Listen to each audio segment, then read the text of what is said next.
Ritika madam, madam സമയായി. ഇങ്ങനെ എന്നാ ശരിയാവില്ല. അതെ, ഇത് എന്റെ ക്ഷേത്രത്തിലെ കാവിലെ ഉത്സവം. പിന്നെ ഞാൻ ഒരുങ്ങാതെ പിന്നെ ആരൊരുങ്ങാന്? ഓ ശരി, അങ്ങനെ ആവട്ടെ. പിന്നെ മാഡം, ഞാൻ പറഞ്ഞു ഓർക്കുന്നുണ്ടല്ലോ, വർമ്മ സാറിന്റെ സന്തോഷത്തിന് വേണ്ടി വർമ്മ സാറ് വിഷമിക്കണ്ടെന്ന് ഓർത്ത് മാത്ര ഞാനിതെല്ലാം ഏറ്റെടുക്കുന്നത്.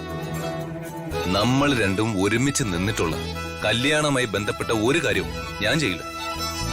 എന്റെ പൊന്നു രാജു, അങ്ങനെയൊന്നും ഇല്ലെന്ന് ഞാൻ പറഞ്ഞില്ലേ? രാജു സമാധാനായിട്ടൊന്ന് വന്നേ.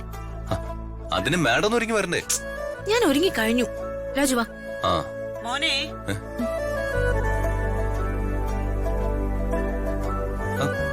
ഇതെന്തിനാമേ? ഇതേ എന്റെ ഒരു നേർച്ചയാ. മോളുടെ കുടുംബക്ഷേത്ര കാവിലേക്ക് ഒരു മാല ഞാൻ നേർന്നിരുന്നു. ശരി, എന്നാ നമുക്ക് ഇറങ്ങാം. അതിന് നിന്റെ ചേച്ചി ഒരുങ്ങി ഇറങ്ങി വരണ്ടേ? പണ്ട് നിന്റെ ചേച്ചിയെക്കാളും വലിയ ഒരുക്കക്കാരിയായിരുന്നു നിന്റെ അമ്മ. ഇപ്പോഴാണ് കുറച്ച് കുറഞ്ഞത്. ഈ മനുഷ്യ. എടി പ്രിയേ, ഒരുങ്ങിയത് മതി. വാ.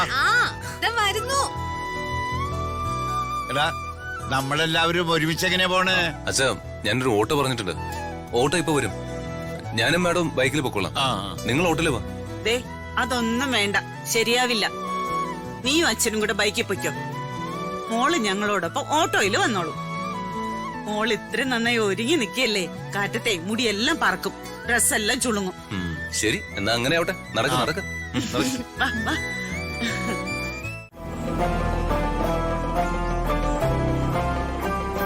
എനിക്ക് ഇങ്ങോട്ട് വരാൻ യാതൊരു താല്പര്യമില്ലായിരുന്നു.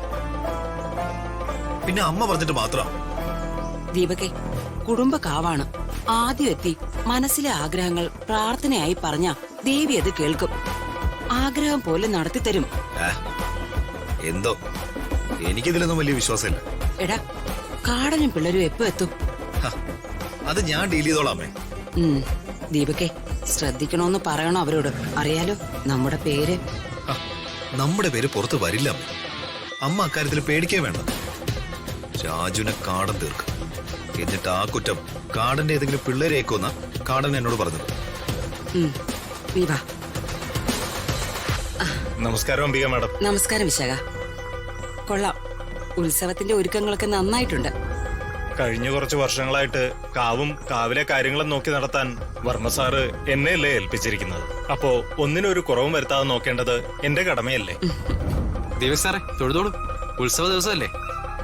കുടുംബത്തിൽ നിന്ന് ആദ്യമായി വന്ന അംഗവേ, ദേവിയോട് എന്ത് ചോദിച്ചാലും അത് ലഭിക്കുമെന്നാ. ആണോ? സംശയമുണ്ടോ? എങ്കിലതൊന്ന് പരീക്ഷിക്കണല്ലോ.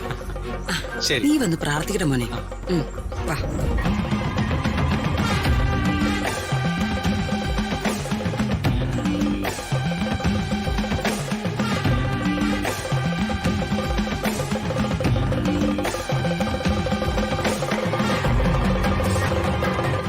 എങ്കിൽ നമുക്ക് ചടങ്ങുകളിലേക്ക് കടക്കാം വർമ്മ സാറേ. ഓ ശരി.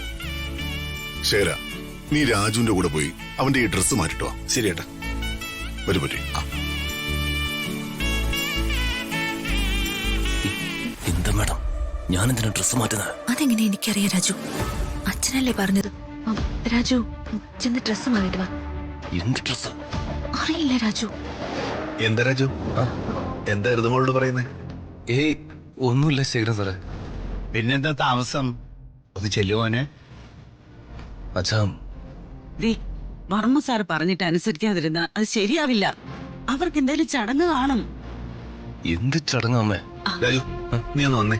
അല്ല സാർ, ഒരു മിനിറ്റ്. ഋതിക മാഡം ഒന്ന് വന്നേ.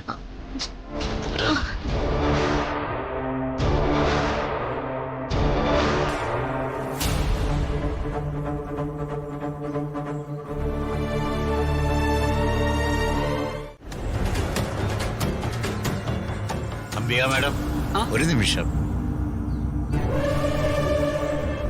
എന്താ കാര്യം? എനിക്ക് മാഡത്തോടൊരു കാര്യം സംസാരിക്കാനുണ്ട്.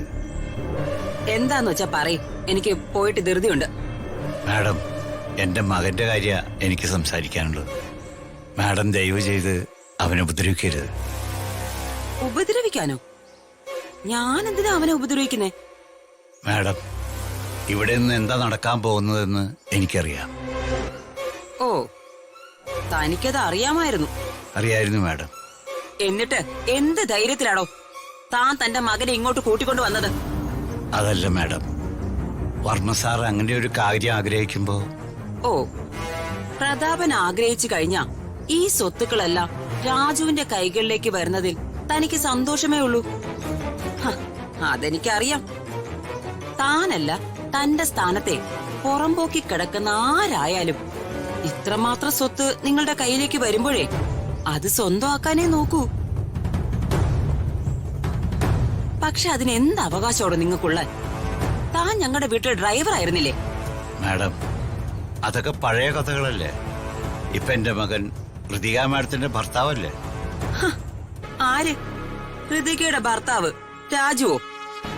ഹാ, അതിന് അവര് തമ്മിൽ വിവാഹം കഴിച്ചിട്ടില്ലല്ലോ.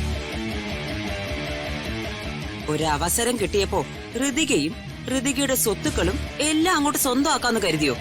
മാഡം, ഞങ്ങൾ അങ്ങനെ ഒന്നും ഉദ്ദേശിച്ചിട്ടില്ല.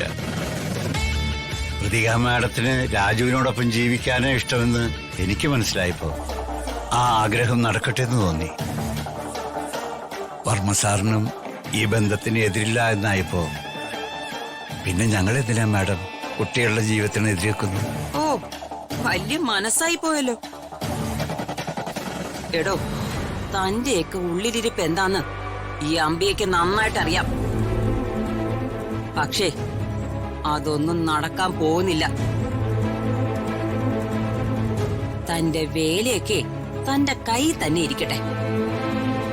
തന്നെ ഞാൻ ഇന്നും ഇന്നലെ ഒന്നും കാണാൻ തുടങ്ങിയതല്ലോ, വർഷങ്ങളായിട്ട് കാണുന്നതല്ലേ.